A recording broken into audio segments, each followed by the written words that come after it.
जय श्री कृष्णा। राधे राधे। बोलिए शंकर पार्वती भगवान की जय। सोमवार को पड़ने वाली अमावस्या को सोमवती अमावस्या कहा जाता है। सोमवती अमावस्या का हिंदू धर्म में विशेष महत्व है। इस दिन चंद्रमा के दर्शन नहीं होते हैं। सुहागिन स्त्रियां अपने पति की लंबी उम्र के लिए सोमवती अमावस्या का व्रत रखती हैं। सोमवती अमावस्या के दिन माता पार्वती और भगवान शिव की पूजा का विधान है। इस दिन पीपल के वृक्ष की पूजा की जाती है। मान्यता के अनुसार पीपल के वृक्ष में देवी देवताओं का वास होता है। सोमवती अमावस्या 30 दिसंबर को मनाई जाएगी। यदि किसी की कुंडली में पितृ दोष है तो इस दिन स्नान दान करने से मुक्ति मिलती है। साथ ही काल सर्प दोष से पीड़ित व्यक्तियों को भी इस दिन दान करना चाहिए। हिंदू पंचांग के अनुसार सोमवती अमावस्या की तिथि 30 दिसंबर को सुबह 4:01 पर शुरू होगी और तिथि का समापन 31 दिसंबर को सुबह 3:56 पर होगा। इस दिन स्नानदान का मुहूर्त सुबह 5:24 से लेकर सुबह 6:19 तक रहेगा। साल की आखिरी अमावस्या सोमवती अमावस्या बहुत ही खास मानी जा रही है। सोमवती अमावस्या पर इस बार वृद्धि योग, ध्रुव योग, शिववास योग, नक्षत्र योग इन सभी योगों का संयोग बनने जा रहा है।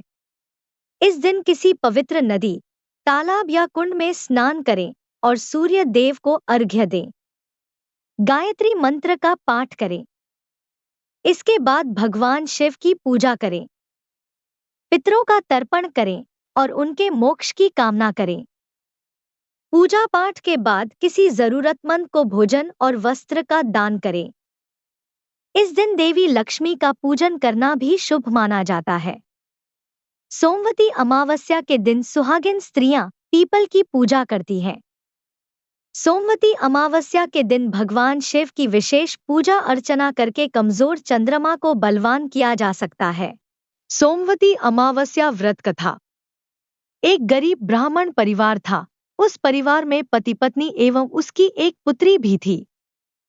उनकी पुत्री समय के गुजरने के साथ साथ धीरे धीरे बड़ी होने लगी। उस पुत्री में बढ़ती उम्र के साथ सभी स्त्रियोचित सगुणों का विकास हो रहा था। वह कन्या सुंदर, संस्कारवान एवं गुणवान थी, परंतु गरीब होने के कारण उसका विवाह नहीं हो पा रहा था। एक दिन उस ब्राह्मण के घर एक साधु महाराज पधारे। साधु उस कन्या के सेवाभाव से अत्यधिक प्रसन्न हुए। कन्या को लंबी आयु का आशीर्वाद देते हुए साधु ने कहा कि इस कन्या के हाथ में विवाह योग्य रेखा नहीं है। तब ब्राह्मण दंपति ने साधु से इसका उपाय पूछा। कन्या ऐसा क्या करे कि उसके हाथ में विवाह योग बन जाए?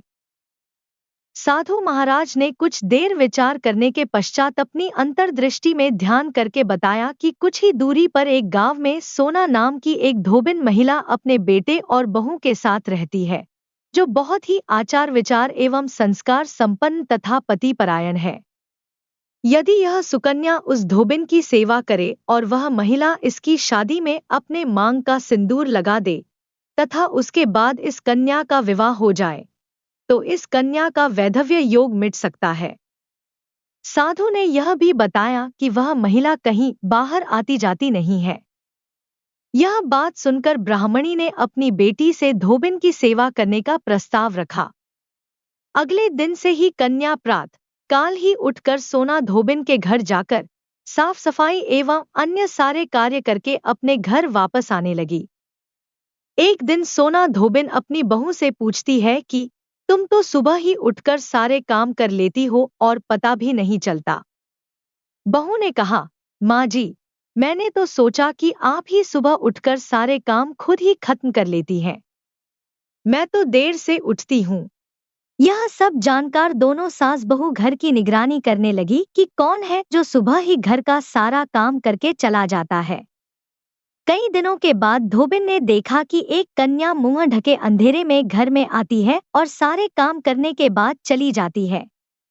जब वह जाने लगी तो सोना धोबिन उसके पैरों पर गिर पड़ी पूछने लगी कि आप कौन हैं और इस तरह छुपकर मेरे घर की चाकरी क्यों करती हैं? तब कन्या ने साधु द्वारा कही गई सारी बात बताई।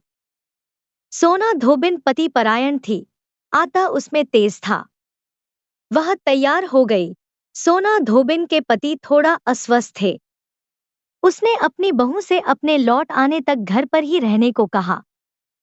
सोना धोबिन ने जैसे ही अपने मांग का सिंदूर उस कन्या की मांग में लगाया, सोना धोबिन का पति मर गया। उसे इस बात का पता चल गया। वह घर से निराजल ही चली थी, यह सोचकर कि रास्ते में कहीं पीपल का पेड़ मिलेगा तो उसे भंवरी देकर और उसकी परिक्रमा करके ही जल ग्रहण करेगी।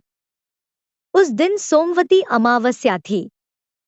ब्राह्मण के घर मिले पुए पकवान की जगह उसने ईंट के टुकड़ों से 108 बार भंवरी देकर 108 बार पीपल के पेड़ की परिक्रमा की और उसके बाद जल ग्रहण किया।